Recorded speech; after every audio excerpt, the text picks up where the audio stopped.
சில விளக்கங்களை அம்பலப்படுத்த வேண்டிய அவசியம் இருக்கிறது. ஏனென்றால் என் மீது அவதூறுகள் அள்ளி பொழியப்படுகிறது. தருதலை பிள்ளை என்று நீங்கள் சொன்னது மாதிரி என்னுடைய தகுதிக்கு மீறிய வார்த்தைகளை சில பேர் குத்தி கிழிக்க பார்க்கிறார்கள். அதற்கான விளக்கங்களை சொல்ல வேண்டியது இருக்குனால் இதெல்லாம் சொல்ல வேண்டியது இருக்கு.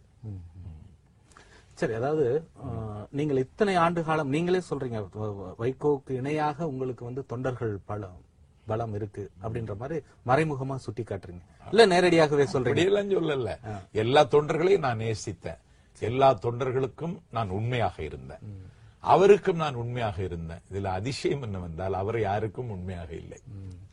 இப்போ நீங்க ஒரு அது சீக்கிரம் தனி மனிதராக இப்ப போய் நீங்க அதிமுக இருந்து அதிமுகவில் இணைந்திருக்கிறீங்க. ஒரு தொண்டர் படையோட பலத்தோட போய் சேர்ந்து இனிமேல நான் உங்கள்கிட்ட நேரம் கேட்க போறேன். யார்கிட்ட கேட்க போறீங்க? மாண்புமிகு முதலமைச்சர் அவர்களிடம்.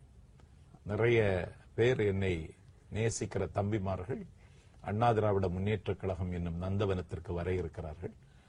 அம்மாவின் முன்னிலையில் இணைவதற்கு அணியமாக இருக்கிறார்கள். அம்மாவினுடைய உத்தரவுக்கு காத்திருக்கிறேன்னு நிறைய பேர் வர போறாங்க. நிறைய பேர்னா எப்படி? களத்துல நின்றவர்கள், கம்பீரமானவர்கள். எல்லாத்திட்டும் பேசிட்டீங்களா? பேசிக்கொண்டே இருக்கிறார்கள். பேசினீர்களா? பேரம் பேசிக்கொண்டே இருக்கிறார்கள். பேரம் பேசுகின்ற என்ன இருக்கு? பேசிக்கொண்டே இருக்கிறார்கள். நீங்க பேசுறீங்க? எல்லோரும் என்னிடத்தில் பேசிக் கொண்டிருக்க. நான் யாரையும் பேசுறது இல்ல.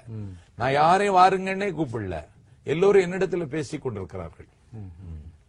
நிறைய பேர் ஒவ்வொரு காலகட்டத்திலையும் ஒவ்வொருத்தர் பிரிந்து செல்லும் பொழுது இதுதான் சொல்றாங்க, என்னை இது போன்ற நிறைய பேர் வர இருக்கிறாங்கன்னு சொல்லி. பட் அந்த இயக்கம் இன்னமும் ஒரு ஒரு தனித்துவமிக்க இயக்கமாகத்தான் இருக்கு மதிமுக. ஆமா, இருக்கும். கடைசி வரைக்கும் அந்த இயக்கம் இருக்கும், ஆள் இருக்காது. அந்த கட்சி ஒரு அதிசயமான கட்சி. ஏனென்றால் அந்த கட்சியில் இருப்பவர்களை விட விலகியவர்கள் அதிகம். ஆனாலும் அந்த கட்சி இருக்கிறது. அதுதான் அதிசயம். அதுக்கு என்ன காரணம்? இருக்கும், அவ்வளவுதான். கட்சி இருக்கும், அவ்வளவுதான். சரி, அதாவது நீங்க மதிமுகவில் இருந்த காலகட்டத்தில் கடந்த 19 ஆண்டு காலத்துல சுதந்திர பறவையா இருந்தீங்க. அதாவது உங்க பேச்சு சுதந்திரம் உங்களுக்கு முழுமையாக இருந்தது. எதை வேண்டுமானாலும், எந்த கருத்தை வேண்டுமானாலும் உங்களது மேடைகளில் நீங்க முழங்குவதற்கு ஒரு சந்தர்ப்பம் இருந்தது. ஆனால் இங்கு அதிமுக என்பது ஒரு பேர் இயக்கம், அதற்குன்னு சில கட்டுப்பாடுகள் இருக்கிறது. ஒரு தலைமையின் கீழ் செயல்படுகிற ஒரு இயக்கம். அங்க சுயமா உங்களால எந்த பேச்சு சுதந்திரம் உங்களுக்கு பழைய மாதிரி இருக்காதுன்னு சொல்றாங்களே. அதாவது அது ஆளுங்கட்சி, அதிகாரத்தில் இருக்கிற கட்சி. அண்ணாவை அழகாக சொல்லுவார், ஆளுங்கட்சி என்பது அகப்பை நிறைய தானியம் வைத்துக் கொண்டிருக்கிற கட்சி. அந்த அகப்பை விருப்பம் போல் ஆட்டக்கூடாது, ஆட்டினால் தானியம் சிதறிவிடும். எதிர்கட்சி என்பது காலி அகப்பை வைத்திருக்கிற கட்சி, அகப்பையை விருப்பம் போல் ஆட்டலாம் என்று அண்ணாவை இந்த உண்மையை சொல்லுகிறார். ஆகவே ஆளுங்கட்சி பெரிய ஜன சமுத்திரமாக இருக்கின்ற கட்சி.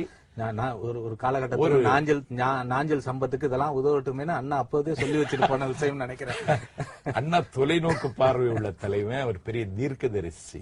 அதனால அந்த ஆளுங்கட்சியினுடைய அந்த வல்லமை மிகுந்த அந்த கட்டுப்பாடு, நீங்கள் சொன்ன கட்டுப்பாடு மிகுந்த அந்த தலைமையினுடைய குறிப்பறிந்து நான் பணியாற்றுவேன்.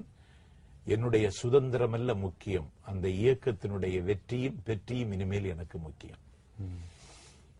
எல்லா காலகட்டத்திலும் இந்த மாதிரி பேசி தொண்டர்களை மயக்கிறீங்க சார்? அதெல்லாம் கிடையாது. நான் எப்போது இருக்கிற இடத்துக்கு விசுவாசமாக இருக்கணும்னு நினைக்கிறவன். இன்னும் சொல்றாங்க, அதாவது நீங்க ஒரு குழப்பமான சூழ்நிலையில இருந்தீங்க. மதிமுகவிலிருந்து மன ரீதியாக விலகிய பிறகு அதிமுகவில் சேர்வதா திமுகவில் சேர்வதா என்ற ஒரு குழப்பத்தில் இருந்தீங்க. திமுகவில் சேர்ந்தால் என்ன பலன், அதிமுகவில் சேர்ந்தால் என்ன பலன் என்பதை கணக்கு போட்டு பார்த்து அதிமுகவில் சேர்ந்திருக்கிறீர்கள் என்கிறாங்க. திமுகவில் உங்களை யாராவது அணுகி பேசினார்களா? என்னை யாரும் அணுக முடியாது. நெருப்பா நீங்கள்? ஆமா, நெருப்பு தான். சம்பத்திட்டு அப்படியெல்லாம் பேசிட முடியாது, வா அப்படின்னு கூப்பிட முடியாதுன்னு நினைப்பாங்க. ஏனென்றால் நான் திராவிட முன்னேற்ற கழகத்தின் மீது கடுமையான விமர்சனங்கள் வைத்திருக்கிறேன். ஆனால் அதற்கு ஈக்குவலான விமர்சனம் அதிமுக மீதும் வச்சிருக்கேன். நான் இப்போது இது இப்போது நடந்த சம்பவம். ஆனால் திராவிட முன்னேற்ற கழகத்தில் தான் சேருவேன் அப்படித்தான் சேர்ந்திருக்காங்க இதுவரைக்கும் விலகி போனவர்கள் எல்லாம். நீங்களே பரப்பிய செய்தின்னு கூட சொன்னாங்க, திமுகவில் போய் சேருவதாக நீங்கள் மறைமுகமாக பரப்பிய செய்தி. அப்படியெல்லாம் நான் செய்தி பரப்ப மாட்டேன், எந்த மீடியாவுக்கு நான் வலிய பேச மாட்டேன் அப்படின்னு செய்தி கசிந்து வந்தது. கால